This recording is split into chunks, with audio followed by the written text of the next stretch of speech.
जी students, हमने chapter 1 continue किया और अब हम पढ़ेंगे लीच एटिट्यूड प्रिंसिपल। प्रिंसिपल एक्चुअली कहते हैं उसूल को, ठीक है। एक उसूल जब बनता है किसी थ्योरी के बिना पे उसको हम प्रिंसिपल कहते हैं। जब लॉ पढ़ते हो तो उसके लिए बहुत सारे एक्सपेरिमेंटेशन होती है। एक्सपेरिमेंटली जब बहुत सारे डिफरेंट एक्सपेरिमेंट्स करके जब रिजल्ट्स प्रूफ होते हैं फिर लॉ बनता है और जो थ्योरी की बेस पे हमारे पास प्रिंसिपल बनता है, ठीक। प्रिंसिपल एक उसूल है, वो क्या कहता है कि if you impose a change in concentration, अभी हमने बात की थी इक्विलिब्रियम स्टैब्लिश करने के लिए कौन सी 3 कंडीशन होनी चाहिए। None of reactant and product changed, temperature should remain constant, pressure और volume should remain constant. But अगर वो कहता है कि आप इक्विलिब्रियम के ऊपर अगर आप इस चेंज को इम्पोज करोगे, सिस्टम है कंटेनर के अंदर, आप चाहोगे कि आप उसका टेम्परेचर चेंज करो, आप चाहोगे कि आप उसका प्रेशर चेंज करो, तो उस प्रेशर और टेम्परेचर को इम्पोज करने से जो चेंज आएगा सिस्टम के अंदर, सिस्टम अपने उस चेंज को जिसका वो कॉज बना है, बात समझने वाली है, किसको चेंज किया, 2 चीज़ों को, किसके ऊपर चेंज किया, इक्विलिब्रियम के ऊपर चेंज करना है। इक्विलिब्रियम स्टेट के ऊपर अगर आपने किसी केमिकल सिस्टम का टेम्परेचर और प्रेशर चेंज किया, अब इस प्रेशर और टेम्परेचर को चेंज करने से जो आएगा, जो चेंज आएगा, ये अपने कॉज को अपोज करेगा। वर्डिंग जो है इसको समझें कि डेफिनेटली जो सिस्टम के अंदर चेंज आएगा उसकी कोई कॉज होगी कि नहीं होगी, कोई वजह होगी ना, वजूहात की बिना पे चेंजेस आएगी। वजह कौन है? प्रेशर और टेम्परेचर का चेंज करना।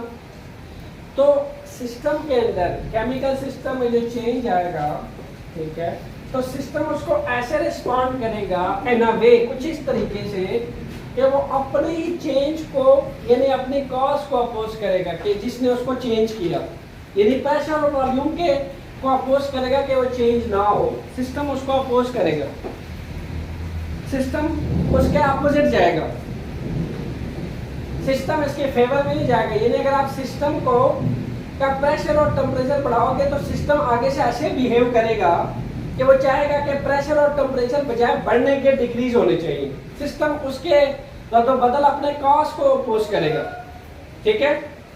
तो सिस्टम ऐसे रिस्पॉन्ड करेगा इन सच अ वे कि अपने चेंज को अपोज करेगा, जिसमें हम आपको मैं बताऊं जो इक्विलिब्रियम होता है ये 1 पार्ट टू 2 पार्ट शिफ्ट होता है, याद रखिएगा। कैसे बना? इनिशियली जब आपके पास रिएक्टेंट जो है वो ज्यादा होते हैं, तो ज्यादा होने से रिएक्शन क्या आपके पास प्रोडक्ट बनता है, ठीक, प्रोडक्ट की तरफ जाता है। अब यहाँ पे इक्विलिब्रियम जो है यहाँ पे राइट साइड पे होता है इनिशियली, टुवर्ड राइट। इक्विलिब्रियम जो है वो राइट साइड पे होता है। जब फर्स्ट इनिशियली अगर आप देखें तो इक्विलिब्रियम राइट साइड पे होता है, लेकिन जब प्रोडक्ट बढ़ना शुरू हो जाते हैं, प्रोडक्ट में जब इंक्रीज आता है, तो यही जो आपके पास इक्विलिब्रियम है ये शिफ्ट हो जाता है टुवर्ड राइट, ठीक। जो इनिशियल कंडीशन में इक्विलिब्रियम जो है वो लेफ्ट पे होता है और उसके बाद जब प्रोडक्ट बनते हैं तो इक्विलिब्रियम शिफ्ट होके राइट पे चला जाता है। इसी तरीके से बैकवर्ड आते हुए अगेन आपके सामने जब रिएक्टेंट बढ़ते हैं तो इक्विलिब्रियम फिर से शिफ्ट हो जाता है टुवर्ड राइट। अब आपके सामने 2 रिएक्शन है।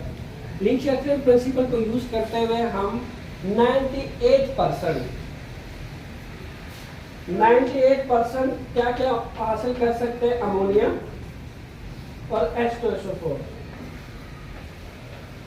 इसी प्रिंसिपल का इस्तेमाल करते हुए 98% अमोनिया और सल्फ्यूरिक एसिड हासिल किया जाता है, यील्ड यानी प्रोडक्ट के तौर पे, ठीक है।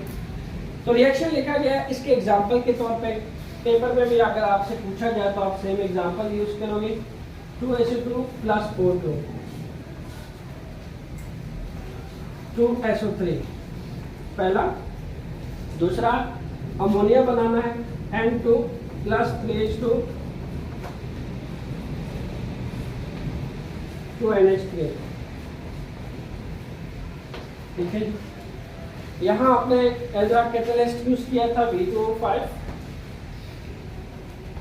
अच्छा, आपकी बुक की थ्योरी लिखती है कि जब हम इनिशियल स्टेज पे होते हैं, रिएक्टेंट से प्रोडक्ट बनाते हैं, तो इनिशियली हमें थोड़े टाइम में बहुत जल्दी इक्विलिब्रियम मिल जाता है, थोड़े से टाइम में बहुत जल्दी इक्विलिब्रियम मिल जाता है, क्योंकि हमने कैटलिस्ट डाल रखा है। कैटलिस्ट रिएक्शन को स्पीड अप कर देता है और स्पीड अप करके हम बड़ा जल्दी इक्विलिब्रियम, क्योंकि मैंने आपसे कहा था रिवर्सिबल रिएक्शन में for each and every small steps equilibrium established होता है। ठीक, ये जो है हम आपके सामने कैटलिस्ट डालते हैं तो ये आपके सल्फर ट्राइऑक्साइड या प्रोडक्ट पे बन जाता है। अब क्या करते हैं, इसी सिस्टम का हम टेम्परेचर बढ़ाते हैं और प्रेशर जो है उसको कम करने की कोशिश करते हैं। दोनों चीजें एक साथ नहीं बढ़ाते। प्रेशर जो है वो कम किया जाता है, टेम्परेचर इंक्रीज किया जाता है। टेम्परेचर को बढ़ा के प्रेशर को कम करके हम बड़ी तेजी से इसी सिस्टम को वापस आने पे मजबूर करते हैं, ये रिएक्टेंट बनाने पे। जब तक आप ये नहीं करोगे ये रिएक्शन बैक को नहीं आएगा। अब ये जो आपने इम्पोज किया है इसके ऊपर, क्या इम्पोज किया है, मैंने इस सिस्टम का जो है टेम्परेचर चेंज किया, ये रहा, इसका प्रेशर चेंज किया, ये रहा। अब ये सिस्टम अपने इसी चेंज को कैसे बिहेव करके दिखाएगा, इट विल रिस्पॉन्ड इन सच अ वे कि अपने इसी चेंज को क्या करने लगेगा, अपोज करने लगेगा। हमने यहाँ से इसको चेंज करना चाहा, ये शिफ्ट होके राइट पे आ जाएगा। इक्विलिब्रियम कौन शिफ्ट होके राइट पे आ जाएगा, इक्विलिब्रियम। इक्विलिब्रियम शिफ्ट होता है राइट से लेफ्ट की तरफ। हमने यहाँ चेंज लाया, ये इक्विलिब्रियम शिफ्ट होके यहाँ आ जाएगा। ठीक है, ये यहाँ आके किसको अपोज करेगा, इस अपने चेंज को, ऑन द अल्टरनेट साइड। ठीक है, ऑन द राइट साइड। इसको कहते हैं अपनी चेंज को अपोज करना। हर देखो ना, आप कहते हो ना every happening behind some reason, तो ये जो सिस्टम के ऊपर ये आपने किया है, ये जो इम्पोज किया है टेम्परेचर और प्रेशर का चेंज करना, तो जाहिर है ऐसे जो चेंज आएगी, इस चेंज की कोई काज होगी कि नहीं होगी, तो ये अपने काज को क्या करने लग जाता है, सिस्टम अपोज करने लग जाता है। यानी ये प्रोडक्ट क्या होना शुरू हो जाते हैं, वापस रिएक्टेंट बनना शुरू हो जाता है और इक्विलिब्रियम यहाँ आ जाता है और इक्विलिब्रियम यहाँ आके इस अपनी चेंज को अपोज करता है। ठीक हो गया, ये इसका मतलब है। इसी तरह इनिशियली N2 प्लस स्टेज 2 में कार्बन के लिए आप आयरन डालते हो एज अ कैटलिस्ट। आयरन बड़ी स्पीडीली इस रिएक्शन को चला देता है और N2 प्लस स्टेज 2 ये आपके पास ऐड ऑफ हाइड्रोजन है, यानी रिडक्शन हो रही है, अमोनिया बना देता है। ठीक है, बड़ा फास्टली। फिर क्या करते हो आप, इस सिस्टम का भी रिवर्स लाने के लिए प्रेशर टेम्परेचर चेंज करते हो।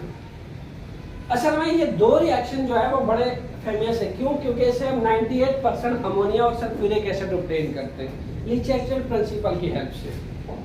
ठीक है, तो इसका जो हमने कैटलिस्ट आयरन डालते हैं और 400 और 2 ATM, 400 और 200 ATM, इसका भी चेंज किया।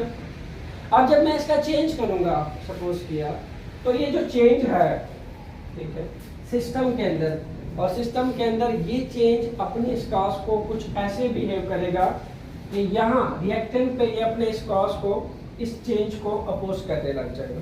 यानी इक्विलिब्रियम यहाँ शिफ्ट हो जाएगा। इक्विलिब्रियम पहले यहाँ था, इक्विलिब्रियम यहाँ से इस कॉस को अपोज करने लग जाएगा और इस तरीके से इसको चेंज करके यहाँ से यहाँ आए और यहाँ से ये डाल के यहाँ चले गए, कैटलिस्ट डाल के हम बड़ा स्पीडीली 98% अमोनिया और 98% सल्फ्यूरिक एसिड हासिल कर सकते हैं। ये होता है आपके पास ली-चैटलिन प्रिंसिपल। इसे मिलता जुलता फिजिक्स में एक होता है लेंज लॉ।